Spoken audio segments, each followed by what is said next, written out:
Hello everyone, and welcome to the 214th episode of Analyzing Evil, featuring our patron and member pick for January 2025, Omni-Man from Invincible. Now before I start with this intro, if you're used to skipping these, I advise that you stick around before heading into the video proper, especially if you've read through the entire comic series, as there's some important distinctions that need to be made about my coverage of this series that might seem odd if you don't watch or listen to this introduction. So it's finally happened. The patrons and members have decided Omni-Man deserves to be covered, a character that has been requested many times to be featured in this series by quite a few of you since I started this channel. Prior to his selection, I knew little to nothing about Invincible other than that the show hadn't ended yet. So as usual, I figured I was going to wait until the show concluded to cover Omni-Man. However, I recently learned that Invincible is slated to have possibly 10 seasons. So if I waited, I wouldn't be covering anything from this series until probably 2030 or later. And that doesn't seem right.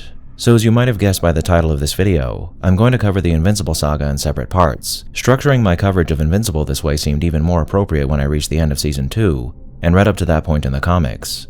As spoiler alert for anyone who hasn't gotten to the end of Season 2 yet, Omni-Man is shaping up to be quite the different man than what we were led to believe initially, so I'm excited to explore how his character develops, as well as the other villainous aspects of the story as we go along.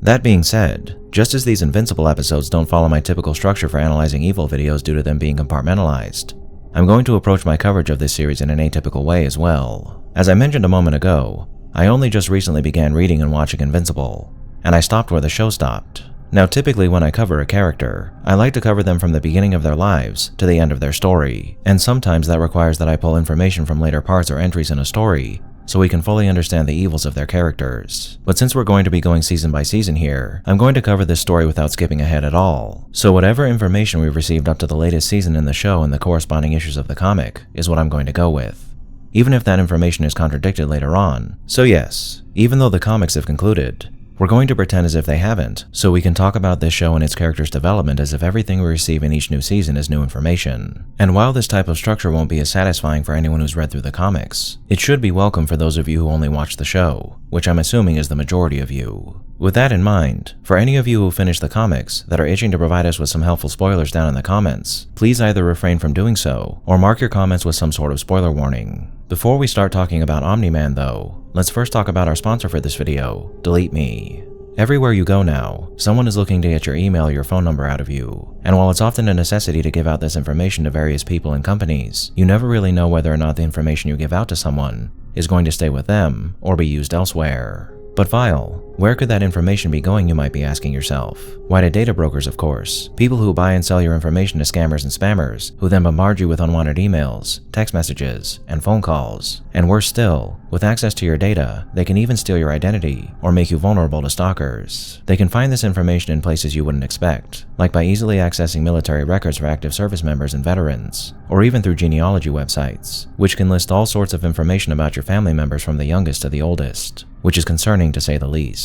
In 2023 alone, the FTC received 5.7 million total fraud and identity theft reports, and those numbers only increase with each passing year, so we could all use a bit more protection in this regard. Delete Me doesn't just work for you to remove any current threats to your information, but they're always on alert for more.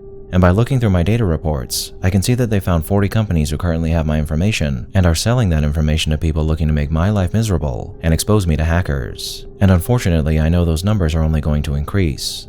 So I'm glad to have Delete Me in my corner to remove my data from these websites. You can enjoy some added protection as well though by going to joindeleteme.com/vile or by scanning the QR code on your screen. And when you get there, be sure to use the code VILE to get 20% off any US consumer packages. That's joindeleteme.com/vile or scan the QR code on your screen and enter the code VILE at checkout to get 20% off your purchase. Thank you Delete Me for sponsoring this video. Now without further ado, let's begin.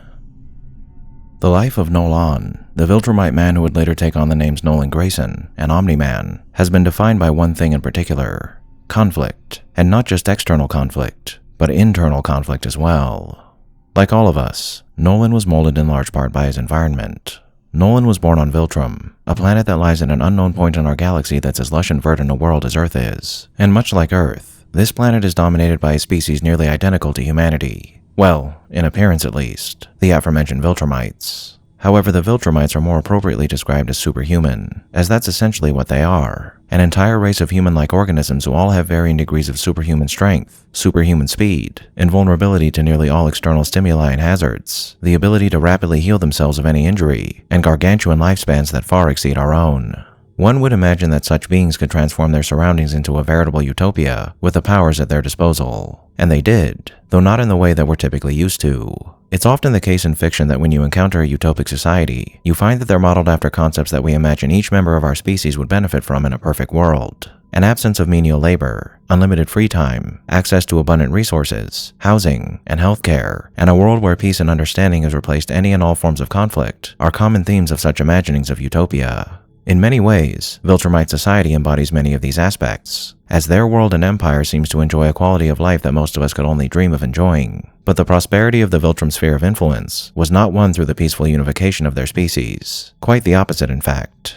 Now in this story, we're introduced to a man that seems to be every bit the hero when we first meet him, but that quickly becomes untrue once Nolan murders the Guardians of the Globe and reveals his true purpose to his son, both of which stem from his Viltrumite heritage and the way they've chosen to order their society. In the show, Omni-Man explains that in order for the Viltrumites to reach their full potential, they needed to cull the weak from their ranks, and after doing so, they expanded out into the stars to create a new empire through their overwhelming might, and not just any empire, but the only empire in the galaxy. However, after conquering many planets, the Viltrumites realized that their forces were being spread too thin, so they enacted a plan that would allow them to continue expanding while also conserving their resources. Instead of sending large armies to conquer planets, Viltrum chose to send its most capable officers to a targeted planet so they could infiltrate it and weaken it from the inside before officially integrating them into the Empire, which is what brought Nolan to Earth. However, in the comics, Nolan gives us a little more detail when it comes to the development of the Viltrumites' ideology and their empire, and this information also gives us a lot of important and detailed background information for Nolan as well, so I'll read it for you now. Viltrum was a planet that had achieved a perfect global society, but it didn't happen overnight. It was decided that in order for our people to obtain intergalactic dominance, we must eliminate the weak from our planet. It was a very messy process. When the dust settled, our population had been nearly cut in half, but what emerged from the ashes of our old society was a fierce, unbeatable warrior race. Once our battle-scarred planet had been repaired, we set our sights outward. It was proposed that we bring our new world order to other worlds. Our goal was to establish and expand a planetary empire. It was agreed upon unanimously. Shortly after the High Council had approved the idea, the World Conquering Committee was formed. The first step of the initiative was to locate other planets that were in a crucial stage of development, planets that were far enough along that adding them to the Empire would be a worthwhile endeavor, but not so far along that we would be unable to overcome their defenses. The second step was to install a global watchtower where we could keep supplies for a long-term occupation and monitor the entire planet from orbit. The final step was to send a team of representatives down to the planet's surface to announce our takeover. This team would stay behind on the planet, monitoring its activities. Races who cooperated were given access to our technologies, which could be used to improve their quality of life under our rule. Races who resisted were not looked upon so favorably.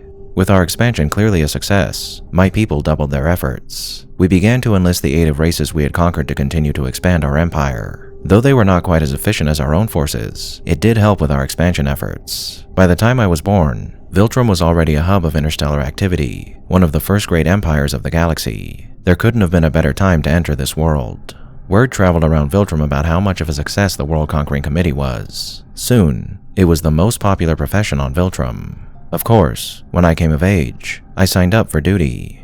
I was on the search committee. My job was to locate and evaluate planets that might be ripe for conquest. By then, the operation had been expanded and perfected. I was stationed on a mobile base that traveled from planet to planet as we conquered them. I was not content to just help my people locate other worlds. Like all the search committee members my age, I longed for the chance to take a more active role in the world conquering. For 3 years straight, I attended auditions until at last, I had proven myself. I had impressed the heads of recruitment so much that I got one of the best posts in the Conquering Committee. I was stationed at the forefront of the expansion efforts, at the very edge of our ever-growing empire. I threw myself into my work. It was messy work, but I'd be lying if I said I didn't enjoy it. There was nothing I wouldn't do for Viltrum. There still isn't. As we moved across the galaxy adding civilization after civilization to our empire, I quickly rose through the ranks. It wasn't long before I was leading my own division. It didn't matter if it took 100 hours or 100 years. No civilization we set our sights on went unconquered. We were unstoppable. Our continued success was partially because of my efforts, for which I was greatly rewarded. at first with awards, and eventually with much more. As our empire grew, our forces became stretched too thin just trying to maintain it. Our expansion screeched to an abrupt halt. It was clear that we needed a more efficient method of world conquering, so one was devised. Rather than come in large numbers and conquer a planet by force, our highest ranked and most trusted officers would be essentially given planets to survey and weaken over time. I was one of the first chosen for the assignment. We were to acclimate ourselves with the planet's environment, eventually becoming a member of society. Aside from ensuring the planet did not become strong enough to defend itself from us, it would be ours to do with as we pleased for 500 years. At the end of that time, the knowledge we had collected would be used to quickly and efficiently bring the planet under Viltrum rule. It was a privilege to be given this assignment, a reward for all my hard work. It was the closest thing to a vacation that existed on Viltrum. Upon my arrival, I spent days surveying my new home. Earth was a vibrant nest of individuality that was very much alien to me. At first I hated it, and regretted accepting the mission. It was a strange planet full of strange people, but it was mine.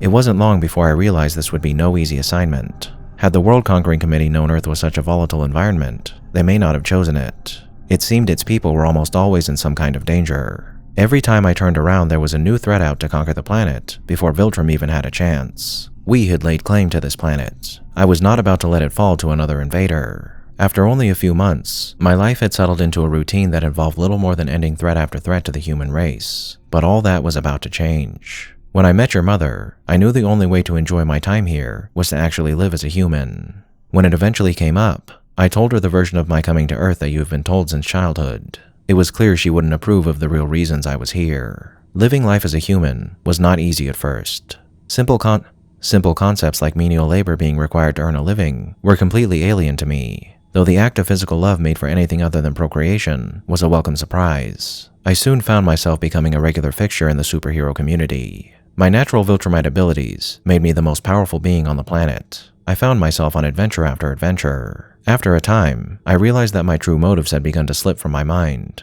I was living the lie a bit too well. It wasn't long after your mother and I married that I first ran into the Guardians of the Globe.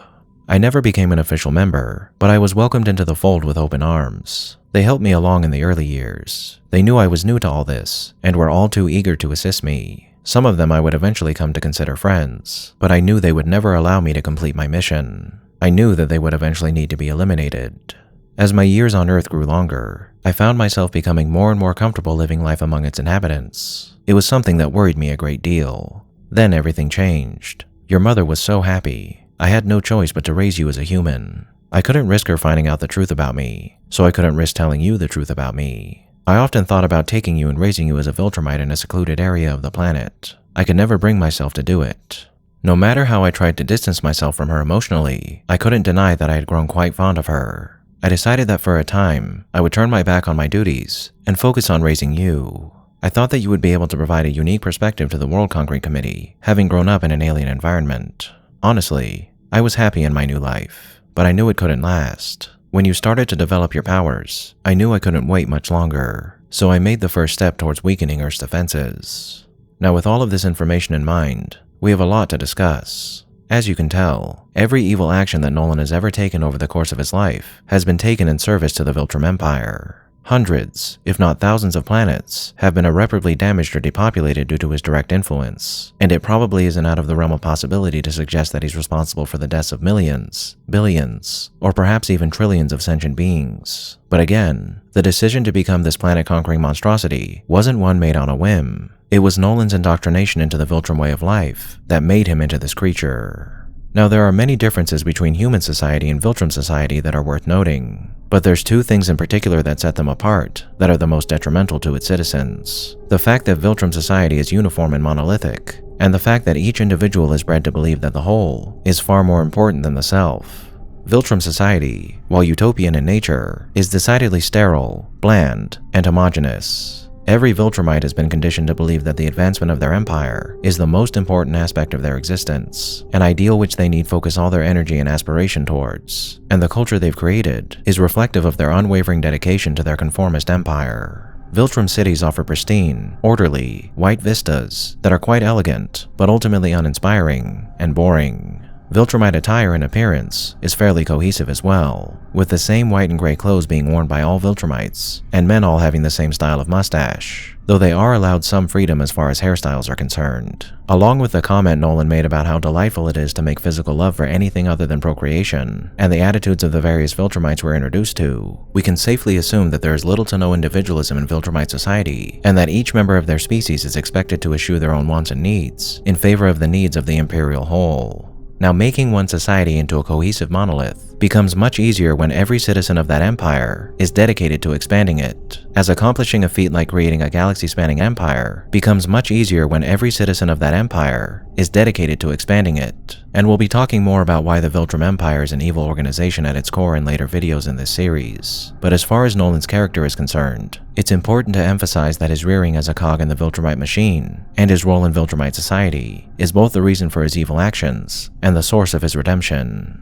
Nolan was expected to dedicate the entirety of his existence to furthering the Viltrumite cause, a mandate which he fulfilled with gusto, and all of his joy was derived from the fulfillment he felt whilst carrying out his various missions. But once he was exposed to the thousands of other forms of joy a sentient being can experience during his time on Earth, a slow but steady disillusionment with the Viltrumite way of life began to form within Nolan. A great comparison to make here is one between Viltrumite society and restrictive and authoritarian societies here on Earth, such as North Korea. While the Viltrum Empire never limited its citizens' exposure to other cultures in the way that North Korea does, the same sort of process played out in Nolan's life, as it has for thousands of people who have managed to lift the veil of North Korean propaganda. The regime of the Kim family knows how important it is to restrict their citizens' access to other cultures, because they know full well that there's a high chance a North Korean citizen will defect to another country, or try to overthrow their government, if they learn how well other people have it compared to their people. As we learned a while ago, Viltrum's use of infiltration tactics to expand their empire is a relatively new phenomena that should, and likely has resulted in a bevy of easy conquests for the Viltrum Empire. However, it seems they failed to take into account the possibility of their operatives losing their way once exposed to another culture. And while this seems short-sighted, it was actually virtually impossible for the higher-ups in the Viltrum Empire to factor in this possibility into their infiltration program. And the reason for that is because in their eyes, Viltrum society is the pinnacle of perfection. So why would they bother to consider that the cultures and societies created by imperfect beings might have any effect on a Viltrumite? As impossible as this might have been for the Viltrumites, this only proves the notion that an empire so conformist and so rigid is ultimately a brittle one, as a system that's meant to be a cohesive rock-solid unit that's also made up of millions or even billions of sentient moving parts is liable to suffer certain malfunctions as that rigidity is tested by those components. While we haven't seen any other Viltrumites take the same path as Nolan did just yet, his story is a testament to the fact that the Viltrum Empire is not just an institution that's liable to collapse under the weight of its own ambitions at some point, but that it's an evil institution that deserves to collapse. Not only do countless innocent people suffer at the hands of the Viltrum Empire as they carve their path through the galaxy, but its own citizens do as well. To be a Viltrumite is to be a being that's warped and conditioned to believe in the glory and supremacy of Viltrum. As a Viltrumite, you essentially live the life of a drone, one whose pleasure is found through domination, and whose satisfaction is only earned via a job well done.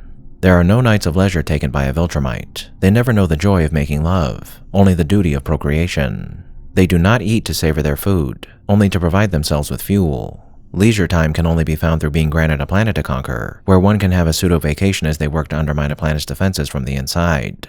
It only makes sense then that a being who only knows what it means to be a small piece of a greater whole, whose entire existence is centered around serving that whole, would inevitably become disillusioned with what they've been conditioned to be when they're shown just how much more life has to offer through their exposure to others. As much as it can get in the way at times, and as much as certain cultures and institutions might restrict it at other times, one of humanity's greatest strengths can be found in our willingness to let each individual decide the path they'd like to take in life, and also how they'd like to tread that path, which allows us an infinite number of possibilities when it comes to living our lives. On top of that, the emphasis we often place on happiness only bolsters that strength, as at the end of the day, each and every one of us is looking to achieve one of, if not the greatest feeling we can have, happiness. So it would be Nolan's exposure to the various joys humans experience on a daily basis that would steer him away from his Viltrumite heritage. The joy a parent feels when their child hits a home run, the joy one feels when they eat a delicious meal that's not just been made to sustain you, but to satisfy your taste buds as well. But it would be Nolan's indoctrination into the Viltrumite way of life that would see him murdering thousands of innocents once he revealed his true nature to his son. And it would be the same heritage that guided his fists as they smashed into the face and body of that son, who would so dare to show a hint of compassion for the people he'd been raised with.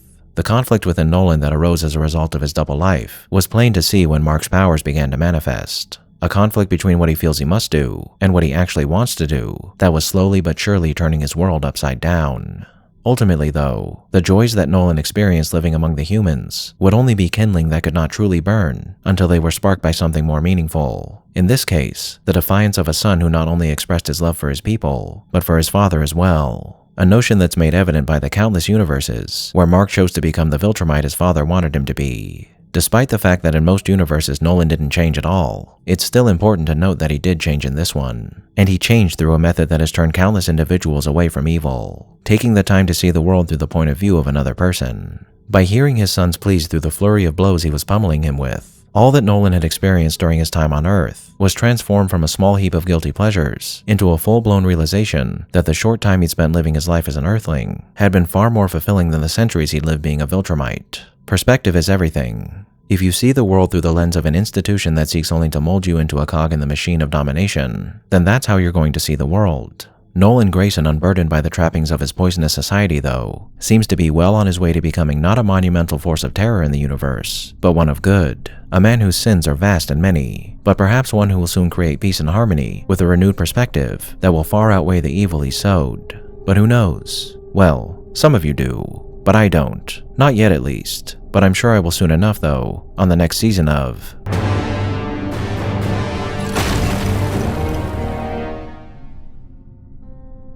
Thank you all for tuning in to this episode of Analyzing Evil, and I hope you've enjoyed. What are your thoughts on Omni-Man? Did I miss anything? Let me know down below, and leave a suggestion for a villain you'd like to see featured while you're at it. If you like this video, hit that thumbs up button, and make sure to subscribe if you haven't already. A big thank you to all of my subscribers, my patrons, my members, and anyone who's decided to honor me with a super thank. And a most vile thank you to those whose names you're seeing on screen now.